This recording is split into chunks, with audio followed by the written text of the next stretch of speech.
des nouvelles réformes que le président Talon a installées, les aménagements, d'abord la place Idi à Cotonou, où c'est devenu un centre d'hébergement pour la communauté musulmane. Le processus pour amener les gens à la Mecque, il y a une différence entre 2018 et après 2021. Parce qu'en 2020, il n'y avait pas eu de pèlerinage à cause du Covid. Mais à partir de 2022, 2021, 2022, le gouvernement a beaucoup amélioré le système. Et aujourd'hui, les musulmans sont sécurisés à la Mecque pour le pèlerinage. Et ça, c'est une innovation que le président Patrice Talon a apportée. Et je le remercie sincèrement pour ça. En 2025, j'étais à la Mecque. Mais en tant que Béninois, je sais comment les Saoudiens m'ont accueilli.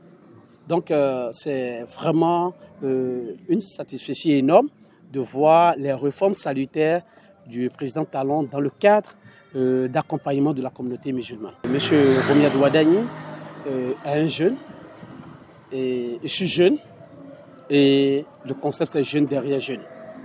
Ça c'est un. Deux, c'est d'abord un comptable mais un entrepreneur. La communauté musulmane a un laxus où quand ils ne voient pas les leurs dans le mouvement, ils ne sortent pas. C'est pour ça qu'on ne constate pas, surtout dans le sud du Bénin, une effervescence de la communauté musulmane.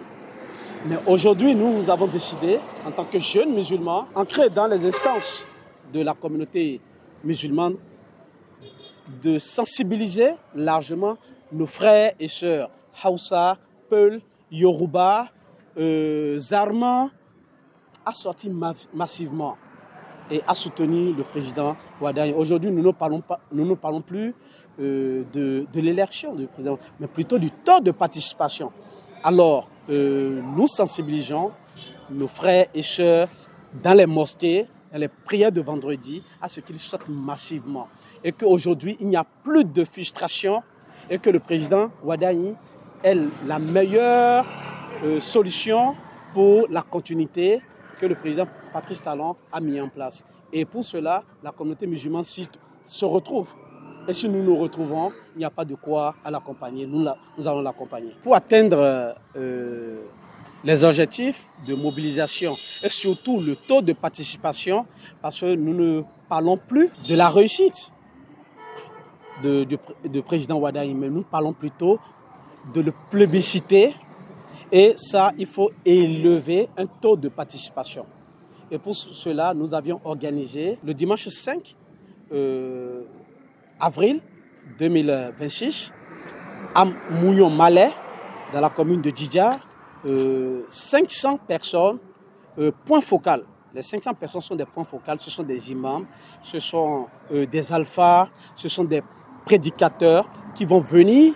Nous allons les former, à leur demander, quand ils iront sur la mimba, de demander aux fidèles de sortir massivement.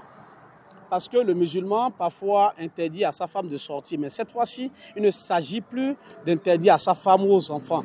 Tout le monde, à l'âge de voter, doit sortir massivement pour voter Wadani. Parce que Wadani est la solution.